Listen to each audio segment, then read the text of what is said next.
Hello nursing student, today I am taking the third lecture of cognitive process of unit 3 of psychology। तो हम लोगों ने पिछले lecture में पढ़ा था परसेप्शन के बारे में कि परसेप्शन क्या होता है और उसको किस तरीके से कौन कौन से फैक्टर्स होते हैं जो हमारे परसेप्शन को इन्फ्लुएंस करते हैं। फिर हम लोगों ने पढ़ा था इरर्स ऑफ परसेप्शन की परसेप्शन के कितने सारे इरर्स होते हैं, जैसे कि इल्यूजन एंड हेलुसिनेशन, वो किस तरीके से वर्क करता है। तो हम लोगों ने परसेप्शन को पढ़ने के बाद जो आज थर्ड लेक्चर में जो हम लोग देखने वाले हैं जिस टॉपिक को, उस टॉपिक का नाम है इंटेलिजेंस। तो कॉग्निटिव प्रोसेस का थर्ड एग्जांपल जो होगा या थर्ड टाइप जो होगा वो होगा इंटेलिजेंस।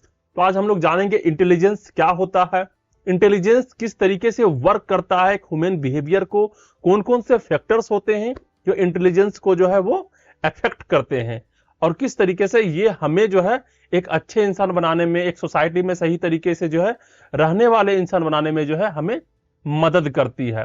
उसके बाद हम लोग इंटेलिजेंस के थ्योरी को भी देखेंगे, जो हो सकता है इसके नेक्स्ट लेक्चर में आएंगे।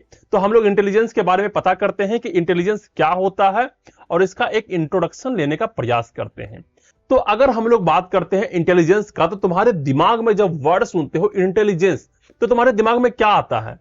जैसे कि समाज में कोई तुम्हारे अंकल हो गए या कोई तुम्हारी आंटी हो गई या तुम्हारे दोस्त हो गए, वो कहते हैं कि यू आर वेरी इंटेलिजेंट। तो इसका मतलब क्या होता है? तुम्हारे दिमाग में क्या आता है? तुम अच्छे से पढ़ाई करते हो, तुम कोई चीज में तेज हो, तुम्हारा मार्क्स बहुत अच्छा आता है एग्जाम में, या फिर किसी चीज को तुम बहुत जल्दी सोच लेते हो, बहुत जल्दी समझ लेते हो, किसी काम को बहुत अच्छे तरीके से कर लेते हो, तो तुम्हें एक कॉम्प्लीमेंट मिलता है कि यू आर वेरी इंटेलिजेंट, है ना। तो क्या समझ में आया कि तुम्हारा जो बौद्धिक क्षमता है, जो तुम अच्छे तरीके से काम कर पाने में समर्थ हो, उसी चीज को हम लोग इंटेलिजेंट बोलेंगे। तो यहां जो सबसे पहला लाइन आता है कि capacity to understand, learn and apply knowledge. एक बहुत ही सिंपल लाइन है, capacity to understand, learn and apply knowledge. हम किसी भी चीज को समझ सके बहुत आसानी तरीके से, बहुत जल्दी तरीके से, और उसको सीख सके, फिर उस सीखने के बाद उस नॉलेज को हम कहीं अप्लाई कर सकें, उसी को बोलते हैं इंटेलिजेंट। कोई चीज हम लोग देख रहे हैं, उसको तुरंत समझ लिए, तुरंत उसको सीख लिए, और फिर से वो काम करना भी चालू कर दिए, तो तुम्हारा इंटेलिजेंस बहुत ज्यादा है। ठीक है, इसी को बोलते हैं capacity to understand, learn and apply knowledge, एक सिंपल भाषा में। फिर कह रहा है कि it is like our mental super power. Intelligence क्या है? हमारा सुपर पावर है, मेंटल सुपर पावर, दिमागी रूप से हमारा एक सुपर पावर है। Helping us thrive in the world, जो हमें इस दुनिया में रहने में सक्षम बनाने में, या फिर जो इस दुनिया को जीतने में बहुत मदद करता है। ठीक है, तो इंटेलिजेंस क्या है? ये एक तरह का हमारा माइंड सुपर पावर है। ठीक, तो यहां पे हम लोग इस तरीके से तो एग्जाम में नहीं लिखेंगे, हमें लिखना पड़ेगा अगर इंटेलिजेंस का डेफिनेशन, तो एक सही डेफिनेशन को देना पड़ेगा। तो यहां हम लोग कुछ डेफिनेशन को देखते हैं। जो फर्स्ट डेफिनेशन है यहां पे, वो कह रहा है कि इंटेलिजेंस इज द एग्रीगेट और global capacity of an individual to think rationally, act purposefully and deal effectively with the environment. तो इसका मतलब क्या होता है कि इंटेलिजेंस इज द एग्रीगेट और ग्लोबल कैपेसिटी, एक वैश्विक क्षमता। ठीक है, एक सब मिला करके एक वैश्विक क्षमता, ग्लोबल का मतलब होता है ग्लोबली लेवल पे, वैश्विक लेवल पे, of an individual to think rationally. ठीक है, तार्किक तरीके से सोच सके। अगर तुमको बोला किसी ने कि उस स्थान पर नहीं जाना है, उस प्लेस पर नहीं जाना है, तो तुम सिंपली उसके बात को नहीं मानोगे, तुम उससे तर्क करोगे, क्यों नहीं जाना है, आखिर वहां पे ऐसा क्या है जो हम वहां पे नहीं जा सकते, तो तुम उससे तर्क करोगे। तो ये तर्क करने का क्षमता कोई बोलते हैं इंटेलिजेंस। अगर तुम सिंपली उसका मान लेते हो कि वहां पे नहीं जाना है, तो वो कोई इंटेलिजेंस का तो बात नहीं हुआ, तुम उससे तर्क किए क्यों नहीं जाना है। ओके, फिर कह रहा है एक्ट पर्पसफुली। हम लोग कोई काम करते हैं तो उसका एक पर्पस होता है।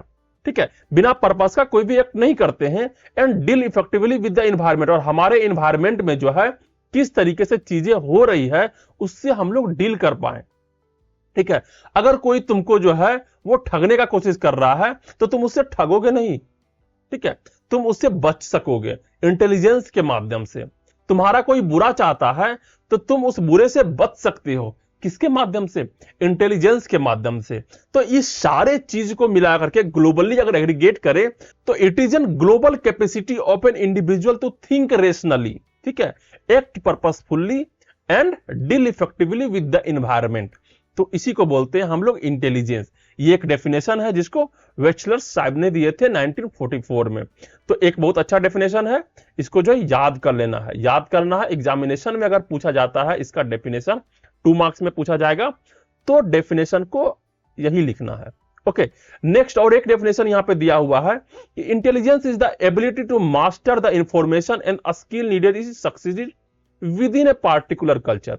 चाहे तुम किसी भी कल्चर का हो, उस कल्चर में से जो है किसी भी इंफॉर्मेशन में या किसी भी स्किल पर जो है मास्टरी हासिल कर लेना, उसको भी इंटेलिजेंस बोलते हैं।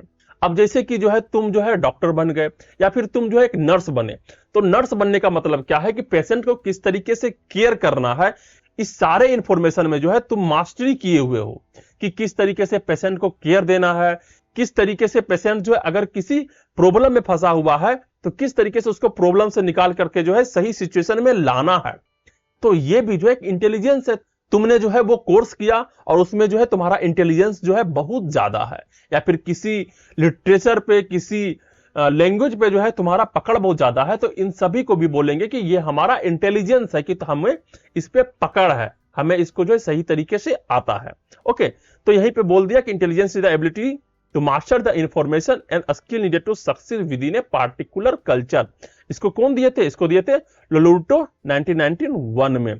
तो जो है ये 2 डेफिनेशन है, इस 2 डेफिनेशन को कोशिश करो याद कर लेने का, और जब भी ऐसा क्वेश्चन पूछा जाए तो यहां पर जो है वो लिख देना है। कोशिश करो जब भी क्वेश्चन आए तो 1 या 2 डेफिनेशन देना ही देना है। 2 डेफिनेशन बुक वाला दे दो और 1 डेफिनेशन खुद से बना दो, ठीक है, उस तरीके से लिखने का प्रयास करो। तो इंटेलिजेंस हम लोग जान गए कि इंटेलिजेंस क्या होता है। नेक्स्ट स्लाइड में चलते हैं और हम लोग का जो नेक्स्ट टॉपिक है वो है effects of heredity and environment on intelligence. जो हमारा इंटेलिजेंस है उसमें हमारा हेरिडिटी मींस हमारा जेनेटिक्स और हमारा एनवायरनमेंट किस तरीके से उस पर इफेक्ट डालता है, इस चीज को हम लोग जानेंगे। ये भी एक बहुत अच्छा टॉपिक्स है, बहुत सारे क्वेश्चन यहां से लिए गए हैं और बहुत बार क्वेश्चन लिए गए हैं कि हमारे इंटेलिजेंस में किस तरीके से जो है हमारा एनवायरनमेंट जो है वो रोल करता है, हमारा हेरिडिटी किस तरीके से रोल करता है। इसको बहुत ही सरल तरीके से हमने रिप्रेजेंट करने का कोशिश किया है। तो हम लोग फर्स्ट लाइन देखते हैं कि किस तरीके से रोल ऑफ हेरिडिटी होता है हमारे नेचर में। पहला है intelligence runs in family through genetic transmission. जो इंटेलिजेंस होता है वो फैमिली बाय फैमिली ट्रांसमिट करता है। तुमने अधिकतर देखा होगा कि जिसके माता पिता इंटेलिजेंट होते हैं उसके बच्चे भी इंटेलिजेंट होते हैं। क्यों होते हैं? क्योंकि ये जेनेटिकली जो है वो ट्रांसफर होता है हेरिडिटी के माध्यम से। तो जिसके माँ बाप इंटेलिजेंट उसके बच्चे भी इंटेलिजेंट। तुम इंटेलिजेंट बनोगे तो तुम्हारे बच्चे भी इंटेलिजेंट होंगे। अगर तुम इंटेलिजेंट नहीं बनोगे तो तुम्हारे बच्चे में भी वो इंटेलिजेंस नहीं जाएगा। ओके, तो ऐसा देखा गया है कि जिसका फैमिली जो है वो इंटेलिजेंट होता है उसके बच्चे में भी जो इंटेलिजेंस ज्यादा होते हैं। ओके, नेक्स्ट लाइन कह रहा है कि high IQ parents often have high IQ children. जिस पेरेंट्स का आईक्यू जो है ज्यादा होता है उसके बच्चे का आईक्यू भी ज्यादा होते हैं। अब जो है आईक्यू का मतलब क्या होता है इसको हम लोग नेक्स्ट स्लाइड में देखेंगे। जो हमारा 3rd to 4th स्लाइड आएगा उसमें इंटेलिजेंट क्वोशिएंट होता है वो क्या होता है, उसका फॉर्मूला क्या होता है और किस तरीके से हम लोग इंटेलिजेंट क्वोशिएंट को निकालते हैं, उसके बारे में इसी लेक्चर में हम लोग देखेंगे। तो कहता है कि जिस पेरेंट का जो है आईक्यू ज्यादा होता है उसके बच्चे का भी आईक्यू ज्यादा होते हैं। ओके, नेक्स्ट लाइन कह रहा है कि genetic factors influence cognitive ability, ठीक है, such as information processing, verbal comprehension and memory. जो हमारा जेनेटिक फैक्टर्स होता है वो हमारे कॉग्निटिव एबिलिटीज को इन्फ्लुएंस करते हैं। कॉग्निटिव एबिलिटीज क्या हो गया? हमारे मेमोरी पावर, हम कितना जल्दी से किसी चीज को याद कर सकते हैं, किसी स्किल को कितना अच्छे तरीके से सीख सकते हैं, या फिर हम किसी इंफॉर्मेशन को जो किस तरीके से प्रोसेस करते हैं, हमारा परसेप्शन क्या होगा, हमारा अटेंशन किस चीज पे ज्यादा जाएगा। तो ये सब हमारे कॉग्निटिव एबिलिटीज हैं। फिर कॉम्प्रिहेंशन, किस तरीके से हम लोग वर्बली बात करते हैं, किस तरीके से हम लोग एक दूसरे से जो है बात करके उसको सुलटाते हैं, समझते हैं, ये सारे चीज जो है हमारे कॉग्निटिव एबिलिटीज में आएंगे। ओके, तो अधिकतर ये देखा गया है कि जिस माँ बाप के जो है मेमोरी पावर बहुत ज्यादा होते हैं, तुरंत चीजों को समझ जाते हैं, मीन साइंटिस्ट होते हैं, उसके बच्चे भी जो है अधिकतर देखा गया है कि वो ज्यादा तेज होते हैं, तुरंत चीजों को याद कर लेते हैं। ओके, नेक्स्ट लाइन यहां पे कहा गया है कि कि identical twins studies show similar IQs even in different environment. जो आइडेंटिकल ट्विंस होते हैं, जो एक साथ बच्चे पैदा होते हैं, उसमें देखा गया है कि उस दोनों के आईक्यू सेम होते हैं। ठीक है, आईक्यू मींस इंटेलिजेंस क्वोशिएंट जो होते हैं वो सेम होते हैं अगर उस दोनों को अलग अलग इन्वायरमेंट में रखा जाए। अलग अलग इन्वायरमेंट में रखने के बाद भी देखा गया है कि दोनों के आईक्यू सेम होते हैं। ज्यादा यहां पर टेंशन नहीं लेना है कि आईक्यू क्या होता है, इसके बारे में भी जो हम लोग नेक्स्ट में बात करेंगे, वहां पे तुमको बहुत अच्छे तरीके से समझ में आ जाएगा कि आईक्यू क्या होता है और उसको हम लोग किस तरीके से कैलकुलेट करते हैं।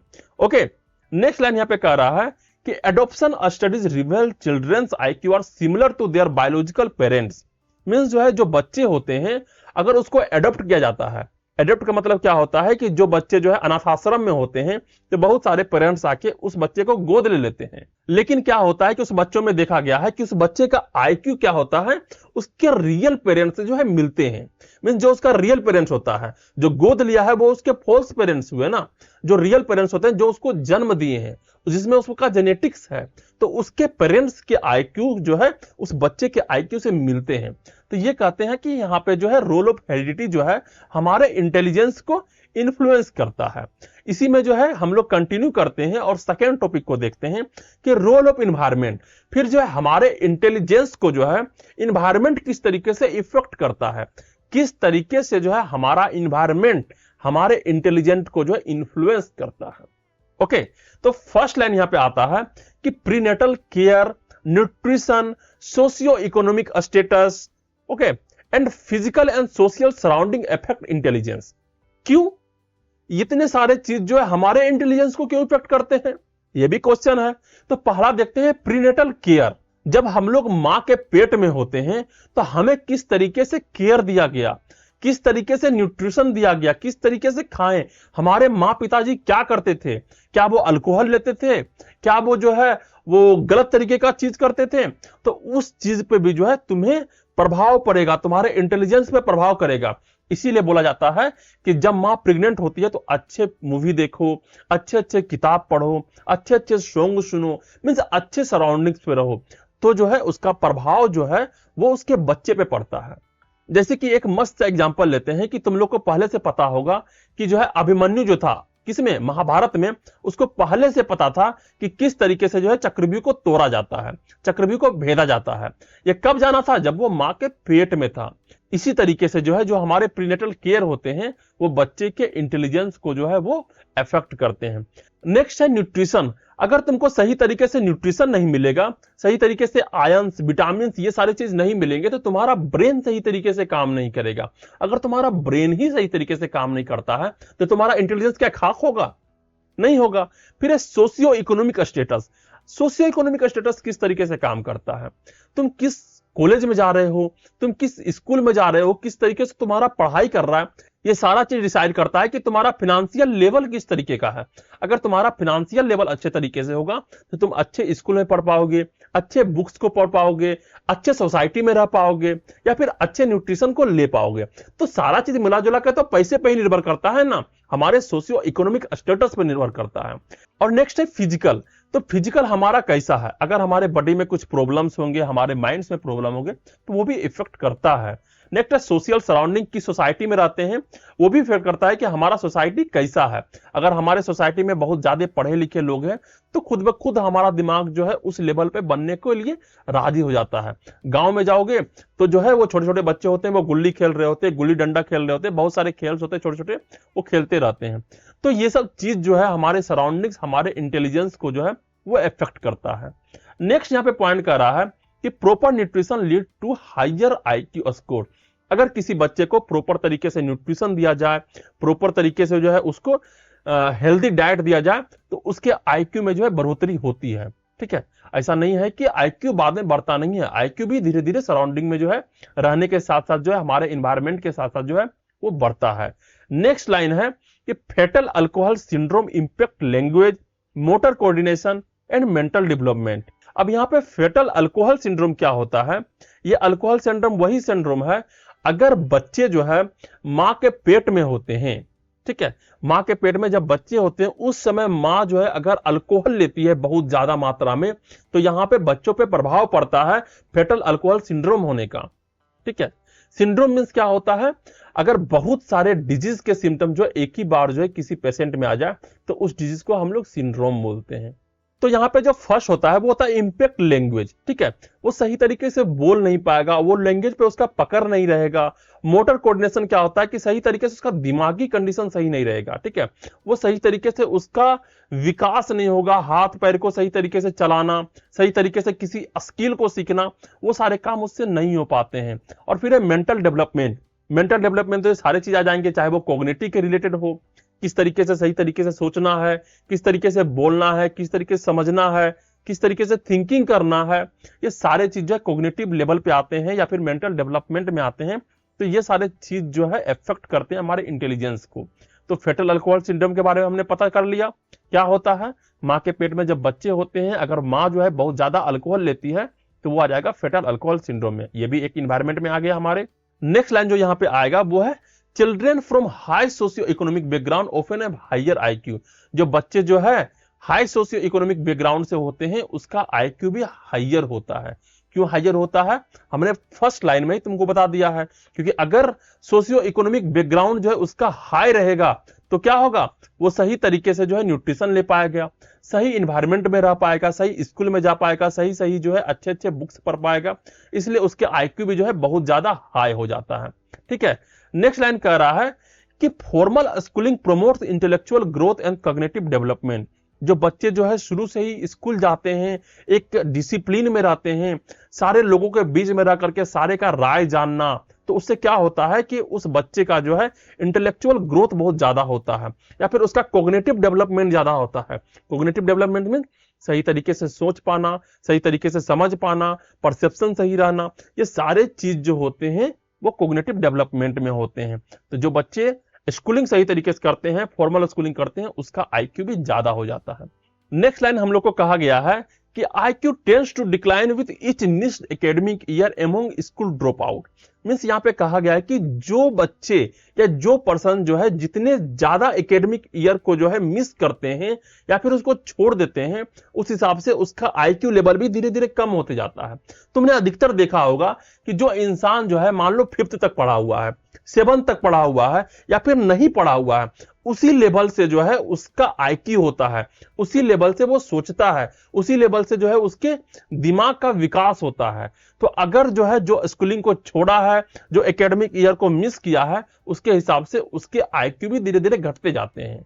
अब बहुत लोग का एक क्वेश्चन होता है कि हम लोगों को इतने सारे क्वेश्चंस, इतने सारे अलग अलग तरीके के चीजें जो है स्कूल में सिखाए जाते हैं, जैसे अल्फा हो गया, बीटा हो गया, गामा हो गया, पाइथागोरस थ्योरम हो गया, हम लोग लाइफ में किस तरीके का उसका यूज कर रहे हैं? कोई यूज नहीं है। हम लोग तो नॉर्मली रह रहे हैं, नर्सिंग कर रहे हैं, मेडिकल कर रहे हैं, कहीं भी पाइथागोरस थ्योरम लगा ही नहीं रहे हैं, तो क्यों पढ़ाई किया? तो यहां पे यही रीजन है कि जितने ज्यादा प्रॉब्लम को हम लोग सोल्व करते हैं उस तरीके से हमारा माइंड का विकास होता है, हमारा आईक्यू तेज होता है, हमारा इंटेलिजेंस जो बढ़ता है। अलग अलग के तरह के सिचुएशन, अलग अलग तरीके का जो है वो प्रॉब्लम को हम लोग को सोल्व करने दिया जाता है। वहां पे जो है हम लोग अपना दिमाग को खपाते हैं, उसको सोल्व करने का प्रयास करते हैं। इससे हमारा आईक्यू तेज होता है, इससे हमारा माइंड का विकास होता है। इसलिए हम लोग को तरह तरह के जो है प्रॉब्लम को सोल्व कराया जाता है। ओके, यहां तक समझ में आया? तो हम लोगों ने जो है रोल ऑफ इन्वायरमेंट को देखे कि किस तरीके से हमारे इंटेलिजेंस को जो है ये इन्फ्लुएंस करता है, इफेक्ट करता है।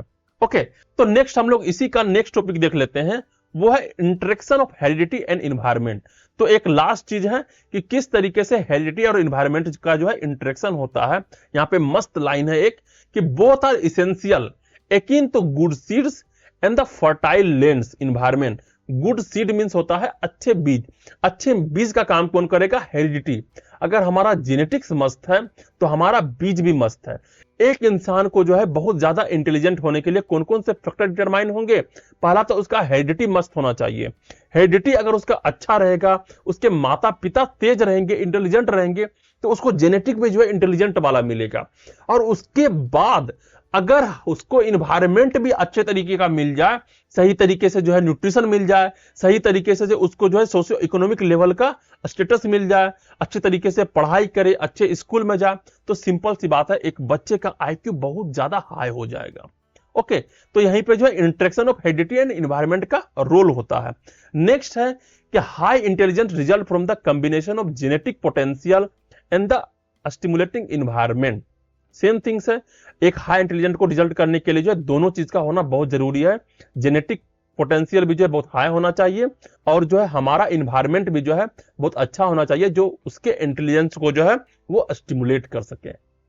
तो यहां पर जो है हम लोगों ने सीखा कि किस तरीके से हेरिडिटी एंड एनवायरनमेंट जो है हमारे इंटेलिजेंस को जो है वो इफेक्ट करते हैं।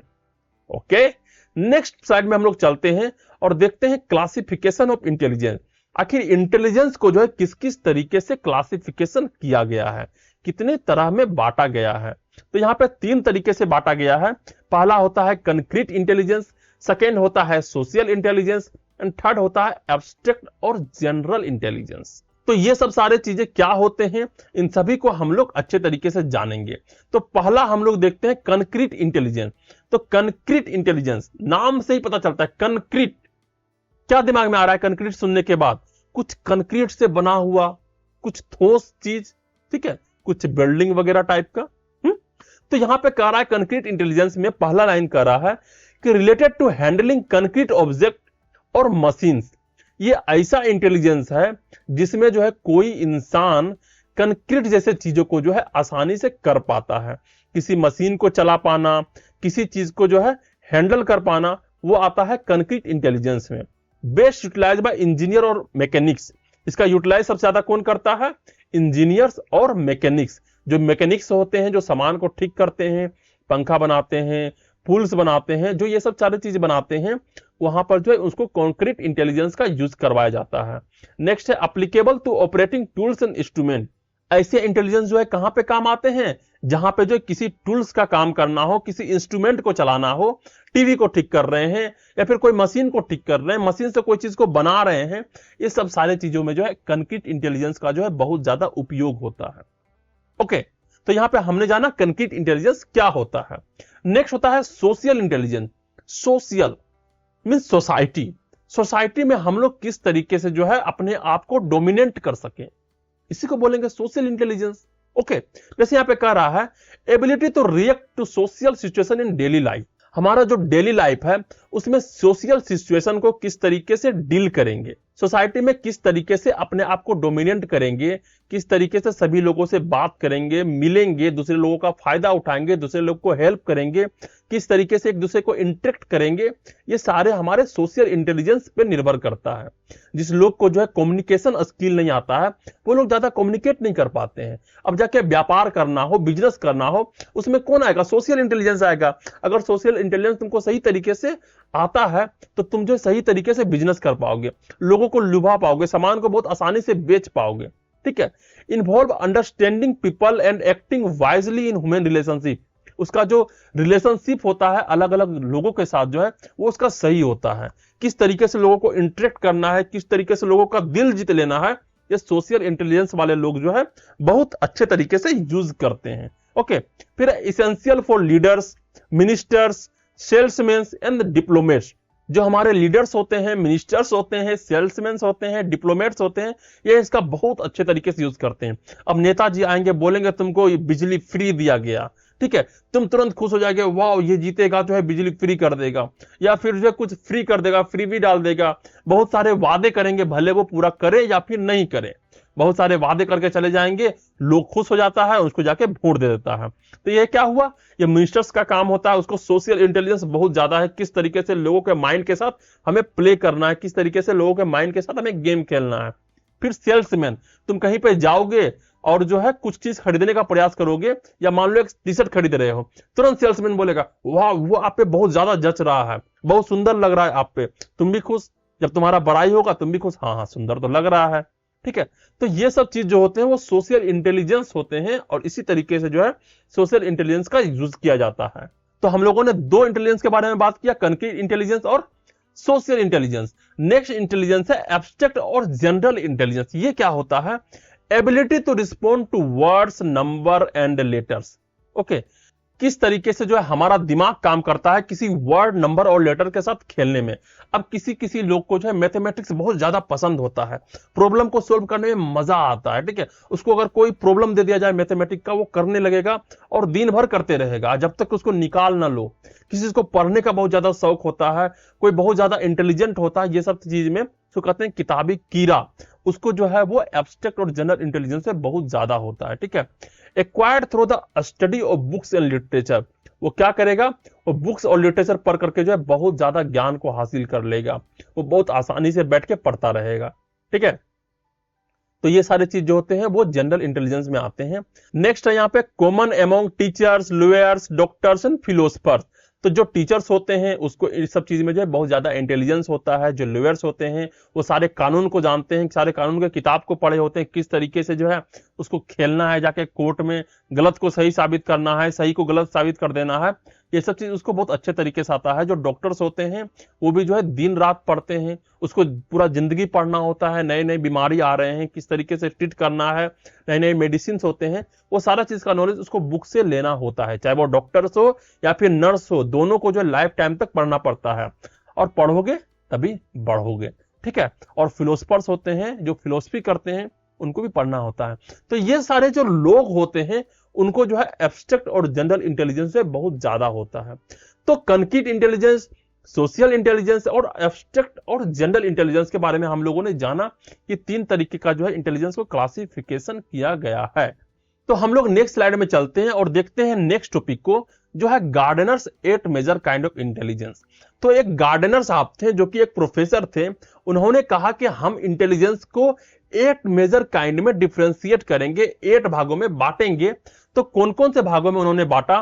पहला था म्यूजिकल, फिर था kinesthetic, interpersonal, linguistic, mathematical, naturalistic, interpersonal, visuals, ठीक है। तो इस तरीके से 8 पार्टों में बांटा। तो फर्स्ट था म्यूजिकल, जिसको गाने बजाने का ज्यादा शौक होगा, जिसको उसमें इंटरेस्ट आता होगा, उसका जो है म्यूजिकल इंटेलिजेंस जो है बहुत ज्यादा होगा। काइनेस्थेटिक में था कि बॉडी पार्ट को सही तरीके से मूवमेंट कर पाता हो। पीपल जो है जो स्मार्ट है, जिसका इंटरपर्सनल लोगों के बीच में जो है वो रिलेशनशिप बहुत अच्छे तरीके से मेंटेन कर पाता है, वो इंटरपर्सनल में आएगा। फिर लिंग्विस्टिक था, मैथमेटिकल्स था, जो मैथमेटिक को सही तरीके से सोल्व कर पाता है। तो इसको हम लोग सही तरीके से एक अच्छे तरीके से पढ़ते हैं, इसके कौन कौन से एग्जाम्पल्स हैं और क्या क्या चीज जो है इसके बारे में दिया गया है। तो यहाँ पे हम लोग एक चार्ट देखते हैं जो कि एक Gardner's 8 major kind of intelligence का। तो फर्स्ट आता था म्यूजिकल इंटेलिजेंस। तो म्यूजिकल इंटेलिजेंस क्या होता है कि वैसे पर्सन जिसको जो है म्यूजिक में बहुत ज्यादा इंटरेस्ट हो या फिर म्यूजिशियन हो, ठीक है, जिसको गाने बजाने का बहुत ज्यादा शौक हो, उसका जो है म्यूजिकल इंटेलिजेंस में बहुत ज्यादा होगा। तो फर्स्ट पार्ट था म्यूजिकल इंटेलिजेंस। सेकेंड था बॉडीली काइनेस्थेटिक इंटेलिजेंस। इसमें क्या होता है कि skill in using the whole body और its part to resolve problem और कंस्ट्रक्शन ऑफ प्रोडक्ट, जैसे कि डांसर, एथलीट्स, एक्टर, सर्जन, जो अपना बॉडी को जो है सही तरीके से यूज कर पाता है किसी चीज को सोल्व करने में, ठीक है, बॉडी के मूवमेंट को। ओके, डांसर क्या करता है, बॉडी को अलग अलग तरीके से नचाता है और एक मस्त डांस का फॉर्मेशन करता है। एक एथलीट्स क्या होता है, वो तेजी से दौड़ना, ठीक है, तो दौड़ करके जो है वो जीतता है, तो उसका बॉडी मूवमेंट ही जो है उसको जितवाता है। तो उसका बॉडी मूवमेंट पे पकड़ बहुत ज्यादा है, तो बॉडी मूवमेंट का जो है वो काइनेस्थेटिक इंटेलिजेंस जो उसका बहुत ज्यादा होता है। चाहे वो एक्टर्स हो, सर्जन्स हो। अब सर्जन यहाँ पे क्यों आया? सर्जन जो सही तरीके से सर्जरी कर पाएगा जब उसका हाथ और माइंड का कंट्रोल बहुत ज्यादा अच्छे तरीके से काम करेगा। ओके, तो बॉडीली काइनेस्थेटिक इंटेलिजेंस जो है सेकेंड नंबर का उन्होंने डिवाइड किया। थर्ड जो था वो था लॉजिकल मैथमेटिकल इंटेलिजेंस। अब वैसे पर्सन जो है जिसको पढ़ने लिखने का बहुत ज्यादा शौक हो, ठीक है, प्रॉब्लम सोल्विंग माइंड जिसका होता है, किसी चीज को प्रॉब्लम को सोल्व करना, मैथमेटिक्स को जो है सोल्व करना या फिर सही तरीके से थिंकिंग करना, वैसे लोग जो है उसका लॉजिकल मैथमेटिकल इंटेलिजेंस जो है बहुत ज्यादा होता है। जैसे कि इसमें आ जाते हैं साइंटिस्ट, मैथमेटिशियन, टीचर्स, प्रोफेसर्स, ठीक है, तो उनका जो है लॉजिकल मैथमेटिकल इंटेलिजेंस बहुत ज्यादा होता है। ये था हमारा third part.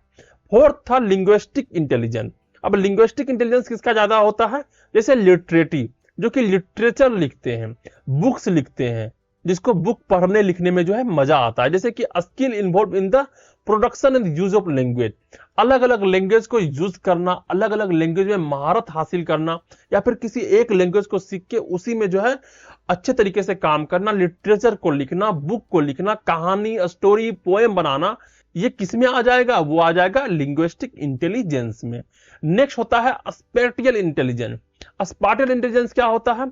Skill involving spatial configuration such as those used by artist and architects, जिसको कला में बहुत ज्यादा मजा आता है। जो कलाकार होते हैं, जो पेंटिंग करते हैं, जो चीजों को बनाते हैं, मूर्तियां बनाते हैं, वैसे जो है इंटेलिजेंस को बोलेंगे स्पेटियल इंटेलिजेंस। ओके, नेक्स्ट है इंटरपर्सनल इंटेलिजेंस। इसमें क्या होता है कि skill in interacting with others such as sensitivity to the moods, temperaments, motivation and intention of other. वैसे लोग जो दूसरे के जो है फीलिंग्स को, दूसरे के इमोशंस को, दूसरे के जो है टेम्परामेंट के साथ खेलने में उसको मजा आता है। किस तरीके से जो है वो दूसरे के मूड को जो है वो बिगाड़ सकते हैं, सुधार सकते हैं। किसी के टेम्परामेंट, किसी के बिहेवियर को जो है सही तरीके से आकलन करके उसमें सुधार ला सकते हैं। किसी को मोटिवेट करना हो, ठीक है, जैसे संदीप माहेश्वरी, किसी को मोटिवेट करना हो तुरंत जो है उसमें मोटिवेट डालेगा। विवेक बिंद्रा साहब हैं, एकदम उठो करो, ठीक है। तो मोटिवेशन करने का काम जो है इसमें उसका ज्यादा रुचि होता है, उसका इंटेलिजेंस होता है, वो तुरंत ये सब सारे काम कर सकते हैं, ठीक है। उसका इंटेंशन जो होता है वो दूसरे को प्रभावित करने का बहुत ज्यादा होता है। तो ऐसे इंटेलिजेंस जो होते हैं वो इंटरपर्सनल इंटेलिजेंस में आते हैं। नेक्स्ट होता है इंट्रापर्सनल इंटेलिजेंस, ठीक है। इंट्रापर्सनल में क्या होता है? खुद का, इंटर में दूसरे का और इंट्रा में खुद का। तो knowledge of the internal aspects of on self, access to one's own feelings and emotion, अपने फीलिंग्स के बारे में, अपने इमोशंस के बारे में, अपने आप को इंटरनली बहुत बेहतर किस तरीके से बनाना है, इस चीज के बारे में उसको बहुत ज्यादा नॉलेज होता है, जिसको बोलते हैं आत्मज्ञान, ठीक है। किसी लोग को आत्मज्ञान बहुत ज्यादा होता है, जैसे कि ओशो का नाम तुमने सुना होगा, उसको बहुत ज्यादा आत्मज्ञान था, हर एक चीज के बारे में उसको नॉलेज था। वो बैठे बैठे जो है सब कुछ सोच लेते थे, अपने आप के बारे में जानते थे, अपने संसार के बारे में जान लेते थे। तो उसको बोलते हैं इंट्रापर्सनल इंटेलिजेंस। नेक्स्ट होता है नेचुरलिस्ट इंटेलिजेंस। अब ऐसे लोग जिसको ये इंटेलिजेंस होता है, उसको एबिलिटी होता है आइडेंटिफाई करने का पैटर्न्स इन नेचर। नेचर में कौन कौन से पैटर्न्स हैं जो हमारे इन्वायरमेंट को इन्फ्लुएंस करते हैं, किस तरीके से जो है पक्षी जो है एक दूसरे जगह से माइग्रेट करता है, बच्चे देता है, अलग अलग तरीके से जो है वो घूमता हुआ जो है सैर करता है, या फिर जो है किसी भी चीज में, किसी भी नेचर में जो है क्या क्या जो है चीजें घटना हो रही है, किस तरीके का चेंजेस हो रहा है, इस सारे चीज में जो है उसको इंटेलिजेंस होना, इस सारे चीज को तुरंत से पकड़ पाना, चेंज को तुरंत से जो है वो उसको पकड़ लेगा, वो सारे इंटेलिजेंस जो होते हैं वो नेचुरलिस्ट इंटेलिजेंस में आते हैं। ओके, तो यहां पर जो है हम लोगों ने Gardner's 8 major kind of intelligence को जो है पढ़ा, जाना और समझा। ये बहुत ही इंपॉर्टेंट है, इसको कम से कम याद रखना। अगर तुमको मेन पॉइंट याद रहेगा तुम इसको बना के लिख दोगे, तो कोशिश करना इसको एक बार रिवीजन करने का और याद करने का। ओके, तो हम लोग नेक्स्ट स्लाइड में चलते हैं और देखते हैं इंटेलिजेंस क्वोशिएंट, आईक्यू, सबसे मेन टॉपिक और मजेदार टॉपिक कि इंटेलिजेंस क्वोशिएंट होता क्या है, जिसको हम लोग बोलते हैं आईक्यू। कहते हैं ना लोगों का आईक्यू बहुत ज्यादा है, इस पर्सन का आईक्यू बहुत कम है। तो इसको किस तरीके से डिटरमाइन करते हैं वो हम लोग आज देखेंगे। तो सबसे पहले देखते हैं कि आईक्यू होता क्या है। तो IQ is a ratio between mental as and chronological age, ठीक है। एक रेशियो होता है मेंटल एज और क्रोनोलॉजिकल एज के बीच में, अगर उसको दोनों को डिवाइड किया जाए और 100 से जो है मल्टीप्लिकेशन किया जाए तो वो निकलेगा इंटेलिजेंट क्वोशिएंट। तो यहां पे इसका एक फॉर्मूला दिया हुआ है जो है IQ equal to MA/CA into 100, ठीक है। MA/CA इंटू 100 बहुत इंपॉर्टेंट फॉर्मूला है, इसको याद रखना, इस पे क्वेश्चन हमेशा पूछा जाता है। तो MA क्या हो गया? MA हो गया मेंटल एज, ठीक है। मेंटल एज क्या होता है? Assess through the intelligence test. ये वाला चीज जो है इंटेलिजेंस टेस्ट करके जो है हमें दिया जाता है। जब तुम्हें क्वेश्चन दिया जाएगा तो वहां पे मेंटल एज जो है पहले से दिया रहेगा। नेक्स्ट होता है CA को कहते हैं क्रोनोलॉजिकल एज। क्रोनोलॉजिकल एज क्या होता है? Determined from the date of birth.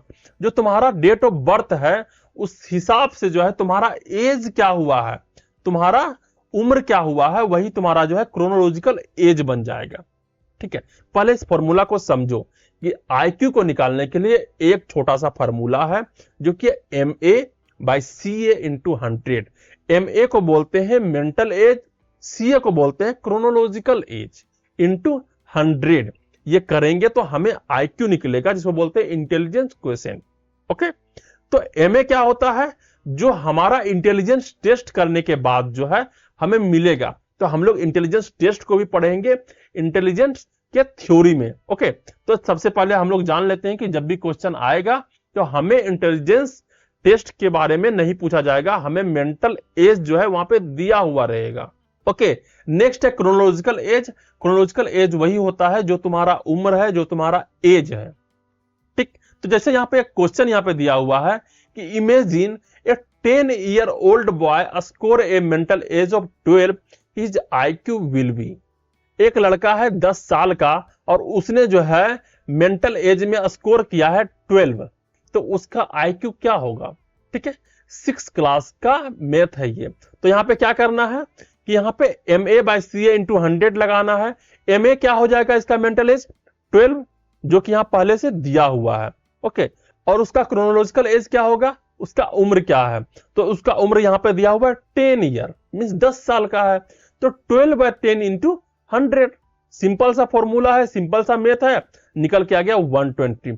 तो इस पर्सन का जो है, इस बॉय का जो है IQ कितना हो गया, 120। ओके, इसी तरीके से जो है अलग अलग क्वेश्चंस आएंगे जिसमें तुमको मेंटल एज दिया हुआ रहेगा और एज दिया हुआ रहेगा पर्सन का, और तुमको IQ निकालना होगा। बशर्ते तुम्हें एक चीज आना चाहिए कि IQ निकालने का जो है फॉर्मूला आना चाहिए। ठीक है, अगर तुमसे फॉर्मूला पूछा जाता है तो यहां से जो है पूरा देना है फॉर्मूला, जो है यहाँ पे ये लिख देना है, उसके बाद इसको डिफाइन कर देना है कि क्रोनोलॉजिकल एज क्या होता है और मेंटल एज क्या होता है, तुमको नंबर्स मिलेंगे। नेक्स्ट स्लाइड में हम लोग चलते हैं और यहां पे देखते हैं classification of individual according to IQ। तो IQ के आधार पे जो है अलग अलग इंडिविजुअल को क्लासिफाई किया गया है। कितने तुम्हारे IQ हैं उस आधार पे जो है कोई भी पर्सन तुमको बता सकता है कि तुम कितने ज्यादा इंटेलिजेंट हो, कितने कम इंटेलिजेंट हो या फिर कितने ज्यादा इंटेलिजेंट हो। इस बात का आधार जो है तुम्हारे IQ पे डिपेंड करता है। ठीक है, तो यहाँ पे एक चार्ट दिया हुआ है जो कि बहुत ही जबरदस्त चार्ट है। यह चार्ट जो है बहुत बार पूछा गया है और तुमको इसको याद रखना है। कोई भी ट्रिक से याद करो बट याद करो। ठीक है, तो एक बॉर्डर लाइन यहाँ पे दिया हुआ है 70 to 80। तो 70 to 80 क्या होता है, एक बॉर्डर लाइन होता है। ठीक है, 70 से 80 से अगर ऊपर जाओगे तो तुम जीनियस होते जाओगे और उससे नीचे चले जाओगे तो तुम भोंदू होते जाओगे। भोंदू मीन्स जिसका दिमाग कम है। ओके, तो 70 से 80 को बॉर्डर लाइन माना गया है। 70 से 80 से जैसे जैसे ऊपर जाते हैं, जैसे कि 80 to 90 जाते हैं तो डल एवरेज मीन्स थोड़ा तेज है। ओके, उसके बाद 90 to 110 जाते हैं तो जो बच्चा है वो एवरेज है।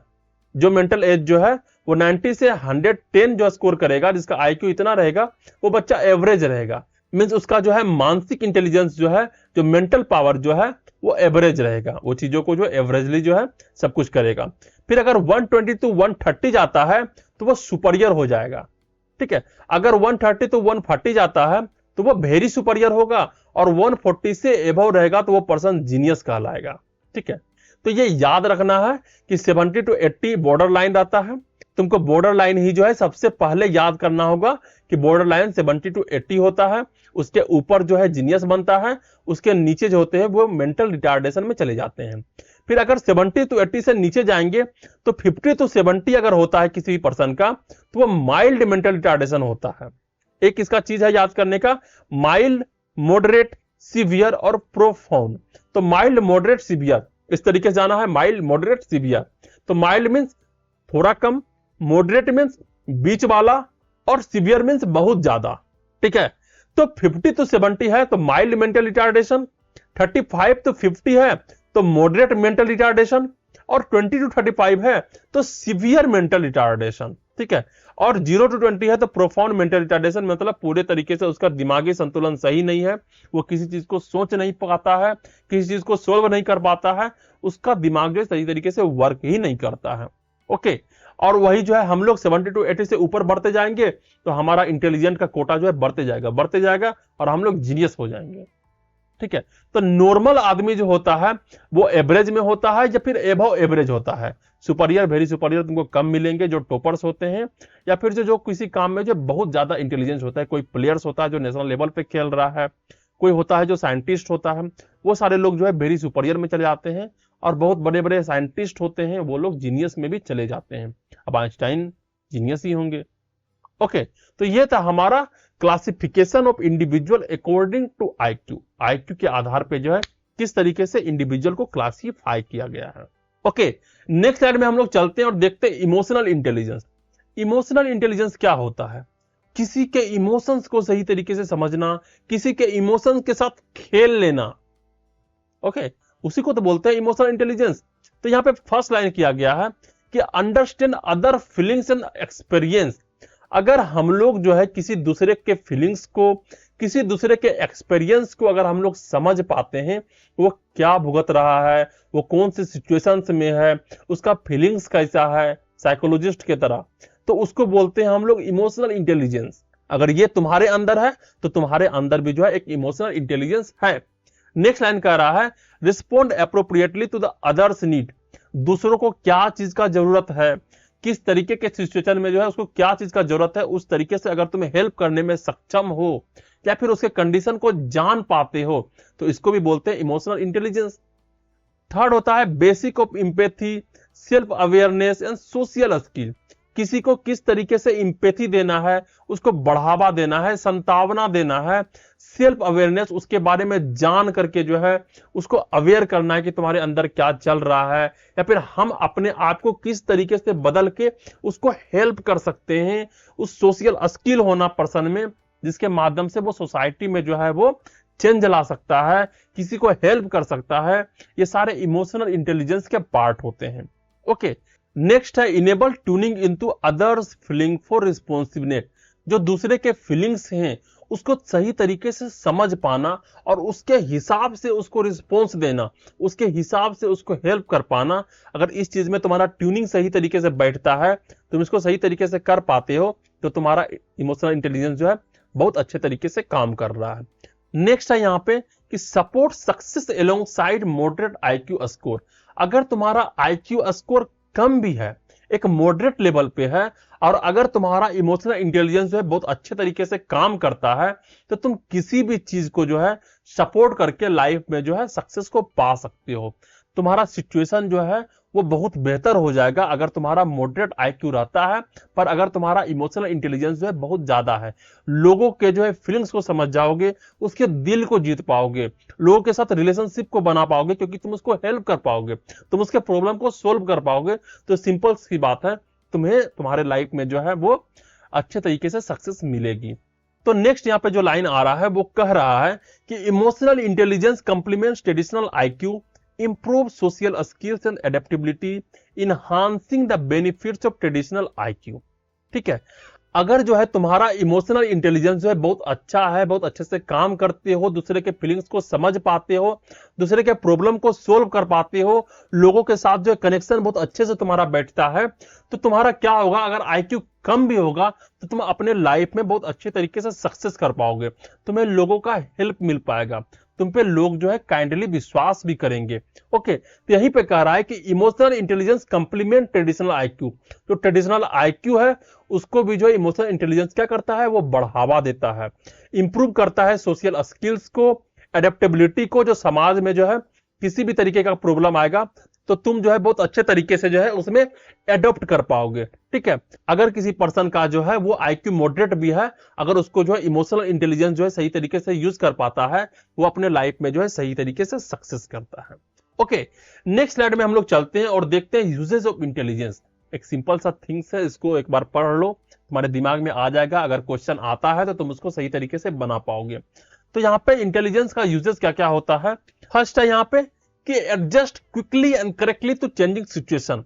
तुम बदलते सिचुएशन में सही तरीके से जो है कितने जल्दी उसमें एडजस्ट कर पाते हो, कितने करेक्टली तरीके से जो डिसीजन ले पाते हो, कितने करेक्टली तरीके से एडजस्ट कर पाते हो, ये तुम्हें लाभ मिलेगा अगर तुम इंटेलिजेंट हो। अगर तुम्हारा इंटेलिजेंस जो है सही तरीके से काम करता है। ओके, नेक्स्ट है facilitate higher mental process like reasoning, judging and criticising. अगर तुम्हारे साथ कोई बात कर रहा हो, तुम्हारा बुराई कर रहा हो, तुम्हारा तारीफ कर रहा हो, उस चीज में तुम अंतर कर पाओगे, उससे क्वेश्चन कर पाओगे, तर्क कर पाओगे, उसको जज कर पाओगे, या फिर तुमको कोई ब्लेम कर रहा है कि तुम जज कर सकते हो कि क्या यह सही बोल रहा है या फिर गलत बोल रहा हो, या फिर किसी चीज को क्रिटिसाइज करना हो कि ये गलत है, तो इसके लिए भी जो तुम्हारे पास इंटेलिजेंस होना चाहिए। अगर तुम्हारे पास इंटेलिजेंस नहीं है तो तुम सही और गलत के बीच में डिफ्रेंशिएट नहीं कर पाओगे। नेक्स्ट है aids in learning difficult task and solving problem. तुम्हारे पास किसी भी तरीके का जो है प्रॉब्लम आएगा, तुम उसको सही तरीके से सोल्व कर पाओगे, और सोल्व करके जो है जीवन में, अपने लाइफ में जो है आगे जा पाओगे। कब? जब जो है तुम्हारे पास इंटेलिजेंस होगा तब। नेक्स्ट है enhance performance under various circumstances. Life के कोई भी सर्कमस्टांसेस हो, किसी भी तरीके का प्रॉब्लम हो, चाहे वो स्कूल लेवल पे हो, प्रोफेशनल लेवल पे हो, इंटरपर्सनल लेवल पे हो, किसी भी तरीके के लेवल पे हो, अगर तुम्हारा इंटेलिजेंस सही है, तुम्हारा इंटेलिजेंस सही तरीके से काम करता है, तुम्हारा आईक्यू ज्यादा है, तो तुम जो है उस चीज में परफॉर्मेंस सही तरीके से कर पाओगे, अपने आप को इनहांस कर पाओगे, डोमिनेट कर पाओगे। ओके, नेक्स्ट है enable quick understanding of things. किसी भी चीजों को बहुत आसानी से समझना, बहुत आसानी से समझ जाना, उसको बहुत तरीके से सीख पाना उसको, और फिर उसको अपने लाइफ में अप्लाई करना। ठीक है, इस चीज में तुम सक्षम होगे अगर तुम्हारे पास इंटेलिजेंस सही तरीके से होता है। ओके, नेक्स्ट है यहाँ पे apply knowledge from various subject to current situation. लोग क्या करते हैं, अलग अलग तरीके का चीजें पढ़ते हैं, अलग अलग चीजों को देखते हैं, और फिर उन सब चीजों से जो है सीख करके अपने करंट लाइफ पे अप्लाई करते हैं। ओके, अब जैसे कि जो है कोई पर्सन है जो कि चेस बहुत अच्छा खेलता है, ठीक है, तो चेस में क्या होता है, बहुत तरीके का जो है गोटी होते हैं, राजा होता है, रानी होता है, घोड़ा होता है, वजीर होता है।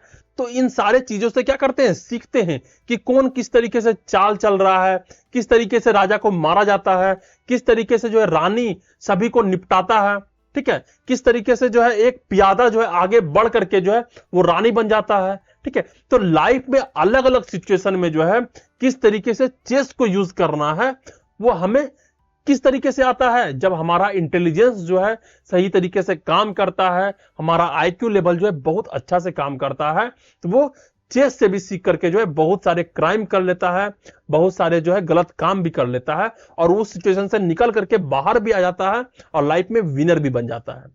ओके, तो ये था हमारा यूजेस ऑफ इंटेलिजेंस। तो यहां तक जो है हम लोगों ने इंटेलिजेंस को देखा कि किस तरीके से जो है इंटेलिजेंस जो है हमारे लाइफ को इन्फ्लुएंस करते हैं, कौन कौन से फैक्टर्स होते हैं जो हमारे इंटेलिजेंस को इन्फ्लुएंस करते हैं, और फिर कितने तरह के इंटेलिजेंस होते हैं, और क्या होता है इंटेलिजेंस का यूजेज। नेक्स्ट वीडियो में हम लोग देखेंगे थ्योरी ऑफ इंटेलिजेंस, कौन कौन से थ्योरी जो है अलग अलग साइंटिस्ट के द्वारा दिया गया है जो कि इंपॉर्टेंट है तुम्हारे एग्जाम पॉइंट ऑफ व्यू से। तो हम लोग नेक्स्ट वीडियो में देखेंगे। तब तक जो है तुमको कितना समझ में आया इस वीडियो से, इस लेक्चर से, उसको नीचे कमेंट्स करना है, और जो प्रॉब्लम्स है, जो क्वेश्चंस है, वो भी तुम्हें नीचे कमेंट करना है, मैं उसका जवाब दूंगा। तो इस वीडियो को लाइक करो, शेयर करो अपने वैसे दोस्तों को जो कॉलेज जाते हैं बट उसको समझ में नहीं आता है। ओके, सब्सक्राइब करो चैनल को। Thank you.